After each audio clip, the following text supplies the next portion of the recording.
तो लीजिए प्यारे विद्यार्थियों, शाम के बच्चों के साथ और हमारे पास में आ चुका है आपका कक्षा 10 का हिंदी विषय का पूरा क्वेश्चन पेपर और इसका फुल सॉल्यूशन। जी हाँ प्यारे विद्यार्थियों, यहाँ पर मैं आपको पूरा का पूरा वो पेपर बताने वाला हूँ जो कि प्यारे विद्यार्थियों आपका 27 फरवरी को होने वाला है। जी हाँ प्यारे विद्यार्थियों, 27 फरवरी को होने वाला कक्षा 10 का हिंदी विषय का पूरा पेपर लेकर आ चुका हूँ। आप सभी को यहाँ पर पूरा का पूरा पेपर बताऊँगा, साथ ही साथ में इसका प्रश्न नंबर 1 से लेकर 23 तक का पूरा सॉल्यूशन भी दूंगा। इसी प्रकार का पेपर आपसे परीक्षाओं में पूछा जाएगा, जैसा कि आपको मैं यहाँ पर बताऊंगा। तो चलो जल्दी से हम आगे बढ़ते हैं, समझते हैं आपके पूरे पेपर को और इस पेपर के पूरे सॉल्यूशन को। तो देखिएगा प्यारे विद्यार्थियों, परीक्षाओं में पेपर आपका इस प्रकार का आएगा। आप सब लोग जल्दी से चैनल को सब्सक्राइब नहीं किया तो प्लीज चैनल को सब्सक्राइब जरूर कर लेना। कुछ इसी प्रकार का पेपर आपको परीक्षाओं में देखने को मिलेगा, जैसा कि आपको मैं यहाँ से बता रहा हूँ। देख सकते हो इस प्रकार के क्वेश्चन आपके पेपर में परीक्षाओं में पूछे जाएंगे। हाई स्कूल मुख्य परीक्षा वर्ष 2025 का पेपर है, जो कि हिंदी विषय का है, जिसमें कि देखो प्यारे विद्यार्थियों, आज हम यहाँ पर सेट बी को देखेंगे। देखो यहाँ पर आपको टोटल पेज इसमें 8 दिए जाएंगे, 23 क्वेश्चन आपके पेपर में पूछे जाएंगे। देखिएगा यहाँ से देख लीजिएगा, टाइम आपके पेपर के लिए 3 घंटे का दिया जाएगा, 75 नंबर का पूरा पेपर होगा। इसी प्रकार के क्वेश्चंस होंगे जो कि आपके पेपर में परीक्षाओं में पूछे जाने वाले हैं। आप सब लोग प्यारे विद्यार्थियों यहाँ से इन निर्देशों को अच्छे प्रकार से जरूर पढ़ लेना, क्योंकि देखिएगा इसी प्रकार से पेपर में आपको परीक्षाओं में देखने को मिलेंगे। अब चलो जल्दी से हम आगे बढ़ते हैं, समझते हैं आपके पूरे पेपर को और इस पेपर के पूरे सॉल्यूशन को। तो देखिएगा पेपर आपका परीक्षाओं में कुछ इस प्रकार का आपको देखने को मिलेगा। जल्दी से जल्दी प्यारे विद्यार्थियों आप लोग इस पेपर को देख ले और अच्छे प्रकार से पूरा पेपर समझ भी ले। देखिएगा यहाँ पर क्वेश्चन दिए गए हैं, 10वें रस का नाम है। तो देखो क्या नाम है, वात्सल्य रस, ठीक है। और अब अगला क्वेश्चन, बाल गोविंद भगत साहब मानते थे, तो देखो कबीर को मानते थे। वे धीरे धीरे चलने लगा, इस वाक्य में क्रिया विशेषण का भेद होगा। तो देखो रीतिवाचक क्रिया विशेषण होगा। बालक तारकेश्वर को उसके पिता टीका लगाते थे, काय का टीका लगाते थे, भभूत का। और अब अगला क्वेश्चन, रीतिकाल के कवि, तो देखो भूषण होंगे। और अब अगला क्वेश्चन, तुलसीदास जी की रचना, तो देखो यहाँ से आपको लिखना विनय पत्रिका, ठीक है। तो यहाँ तक के सभी क्वेश्चन के आंसर मैंने आपको बता दिए। अब इसके बाद में देखो इन क्वेश्चन को भी देख लो। प्रश्न नंबर 2 में आपको रिक्त स्थान पूछे गए हैं। तो देखो रिक्त स्थान में पहला रिक्त स्थान, प्रतिमा बनाने वाले का नाम क्या था, मोतीलाल। और संधि के भेद होते हैं, तो देखो 3 होते हैं। और अब अगला क्वेश्चन, हिमालय की तीसरी सबसे बड़ी चोटी, तो देखो कंचनजंगा। सूरदास के गुरु, तो देखो वल्लभाचार्य। और चौपाई चंद की प्रत्येक पंक्ति में मात्रा होती, तो देखो 16-16। और प्रबंध काव्य के भेद होते हैं, तो देखो 2 भेद होते हैं। यहाँ से आप सब लोग इन क्वेश्चन के आंसर को देख लो। अब इसके बाद में देखो प्यारे विद्यार्थियों, यहाँ पर आपको प्रश्न नंबर 3 में जोड़ी पूछी जाएगी। तो देखिएगा जोड़ी का मिलान आपको परीक्षाओं के लिए इस प्रकार से कंप्लीट कर लेना है। अंधे की लाठी जोड़ी का एकमात्र सहारा, मैं क्यों लिखता हूँ, इसकी जोड़ी का मिलान अज्ञे। और कामायनी की जोड़ी का मिलान जयशंकर प्रसाद।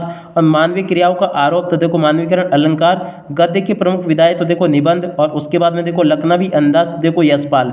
इनको इस प्रकार से आप लोग देख लो और पूरा का पूरा इसको हल भी कर लो। अब इसके बाद में देखो यहाँ से इन सभी क्वेश्चन के आंसर को देख लीजिएगा। पहला क्वेश्चन पूछा है, समास के कितने भेद होते हैं, तो देखो 6 भेद होते हैं। एक अनार 100 बीमार का अर्थ है, तो देखो कम वस्तु पर जरूरत ज्यादा होना, ठीक है। अब अगला क्वेश्चन देखते हैं, भोलानाथ के पिताजी गंगा में आटे की कितनी गोलियां प्रवाहित करते थे, तो देखो 500 गोलियां। और कवि निराला ने बादलों की तुलना किससे की है, तो देखो काले घुंघराले बालों से की है। अगला क्वेश्चन, रस के कितने अंग होते हैं, तो देखो 4 अंग होते हैं। गद्य की 3 गुण विधाएं, तो देखो जीवनी, आत्मकथा, रेखाचित्र और संस्मरण, यहाँ पर आपको लिख देना है, ठीक है ना। ये गुण विधाएं ये होंगी। इस प्रकार से आप लोग पूरा का पूरा पेपर कंप्लीट कर लो यहाँ से, जैसा कि मैंने आपको बताया। अब चलो इसके बाद में आगे बढ़ते हैं, आगे क्वेश्चन देखते हैं। तो देखिएगा प्यारे विद्यार्थियों, आगे आपके पेपर में क्वेश्चन परीक्षा में इस प्रकार से पूछे जाएंगे। देखिएगा प्रश्न नंबर 5 में आपको इस प्रकार के क्वेश्चन देखने को मिलेंगे। आदमी ने पहले आग का आविष्कार किया था, ये भी सत्य होगा।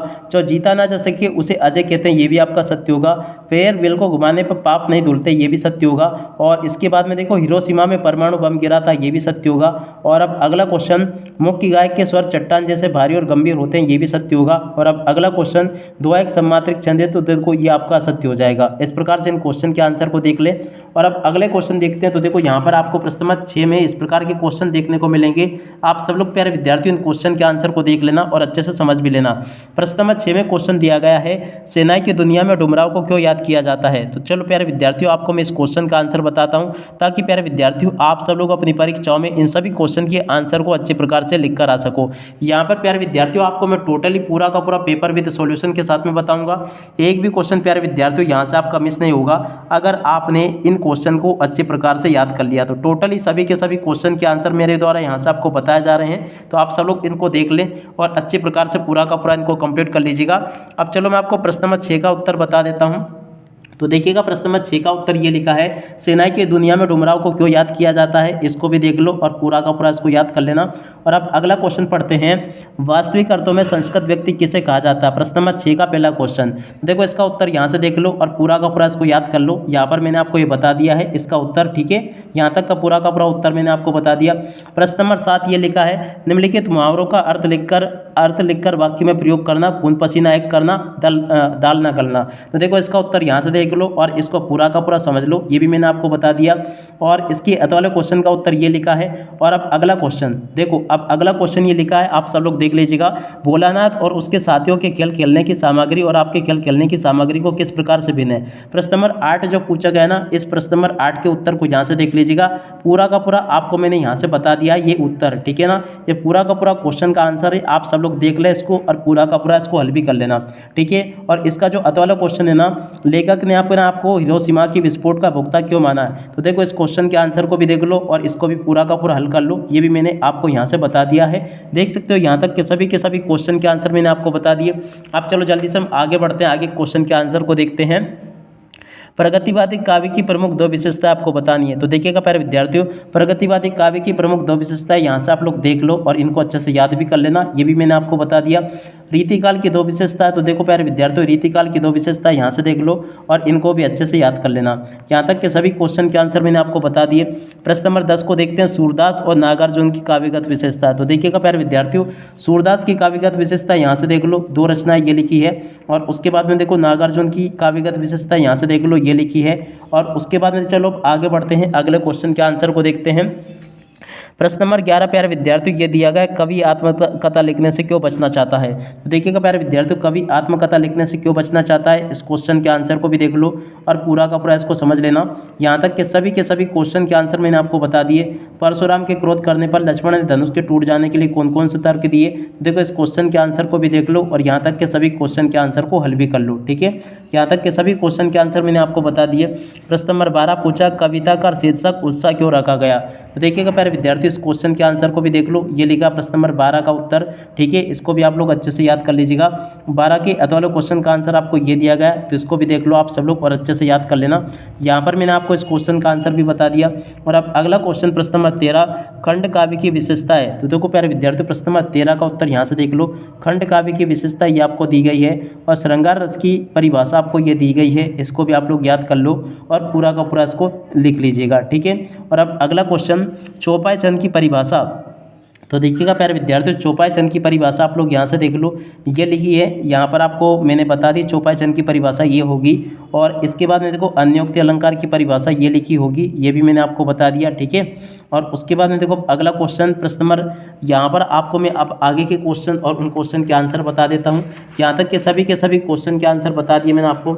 उसके बाद में देखो प्रश्न नंबर 15, कहानी और उपन्यास में कोई 2 अंतर। तो देखो प्यारे विद्यार्थियों, कहानी और उपन्यास में 2 अंतर ये देख लो और इसको अच्छे से याद भी कर लेना।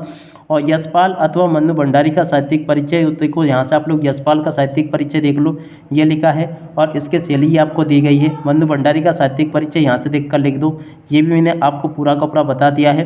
और अब अगला क्वेश्चन देखो प्रश्न नंबर 17 में आपको क्वेश्चन दिया गया, सेनानी न होते भी चश्मे वाले को लोग कैप्टन क्यों कहते थे। प्रश्न नंबर 17 का उत्तर यहाँ से देख लो, ये पूरा का पूरा आपको प्रश्न नंबर 17 का उत्तर बता दिया मैंने, ठीक है।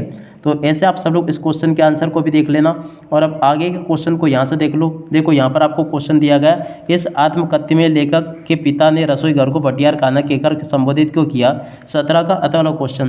तो देखिएगा प्यारे विद्यार्थी, इस क्वेश्चन के आंसर को यहाँ से देख लो, ये भी मैंने आपको पूरा का पूरा बता दिया। इसी प्रकार के क्वेश्चन होंगे जो कि आपके पेपर में परीक्षाओं में आपसे पूछे जाएंगे, ठीक है। और उसके बाद में देखो अगला क्वेश्चन, देखो 18वां क्वेश्चन पढ़ते हैं, मीठी बोली का महत्व विषय पर एक अनुच्छेद लिखिए। तो देखिएगा प्यारे विद्यार्थियों, मीठी बोली का महत्व विषय पर एक अनुच्छेद आपको इस प्रकार से लिख देना, ये पूरा का पूरा बता दिया मैंने आपको, ठीक है। 18 के बाद में देखो यहाँ तक के सभी क्वेश्चन के आंसर मैं आपको बता चुका हूँ। बढ़ती महंगाई के संबंध में ग्राहक और किराना दुकान के मालिक के बीच संवाद को आपको लिखना है, ठीक है ना। तो इस प्रकार से संवाद आपको लिख देना, ये पूरा का पूरा बता दिया मैंने आपको, ठीक है। और उसके बाद में देखो आगे बढ़ते हैं, अगले क्वेश्चन को पढ़ते हैं। प्रश्न नंबर 19 में प्यारे विद्यार्थियों देखिएगा, मूर्ति संगमरमर की थी। इस प्रकार से पूरा का पूरा आपको इसकी संदर्भ प्रसंग सहित व्याख्या करनी होगी। आप लोग इसको देख लीजिएगा।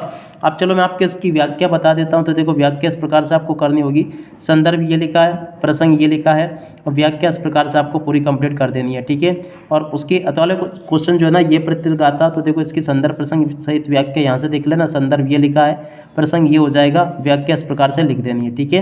देख सकते हो यहाँ तक के सभी क्वेश्चन के आंसर मैंने आपको बता दिए। अब चलो प्रश्न नंबर 20 को पढ़ते हैं। इसकी आपको संदर्भ प्रसंग से व्याख्या करनी है, हमारे हरी हालील की लकड़ी, ठीक है ना। अब चलो मैं आपको इसकी भी संदर्भ प्रसंग से व्याख्या बता देता हूँ। तो देखो इसकी भी संदर्भ प्रसंग से व्याख्या यहाँ से कर लेना, ठीक है। इसके संदर्भ सहित व्याख्या इस प्रकार से हो जाएगी, प्रसंग ये होगा और भावार्थ आपको इस प्रकार से लिख देना पूरा का पूरा, ठीक है। यहाँ तक का मैंने आपको बता दिया। और इसका जो अतवाला है ना, मधुप गुण गना, तो देखो इसकी व्याख्या यहाँ से कर लेना, संदर्भ ये लिखा है, प्रसंग ये लिखा है और इसके बाद में देखो व्याख्या यानी कि भावार्थ आपको इस प्रकार से लिख देना है, ठीक है। और अब अगला क्वेश्चन पढ़ते हैं 21वें क्वेश्चन में देखिएगा प्यारे विद्यार्थी, इस प्रकार से आपको रूपरेखा लिखनी होगी निबंध की। चलो मैं आपको बता देता हूँ इसकी रूपरेखा किस प्रकार से लिखनी है। देखो इस प्रकार से आपको रूपरेखा लिख देनी है। प्रस्तावना वाला पॉइंट ये होगा, प्रदूषण के प्रकार वाले पॉइंट ये लिखे, वायु प्रदूषण, जल प्रदूषण, मृदा प्रदूषण, ध्वनि प्रदूषण। इस प्रकार से आप लोग देख लो इसको और पूरा का पूरा समझ लो।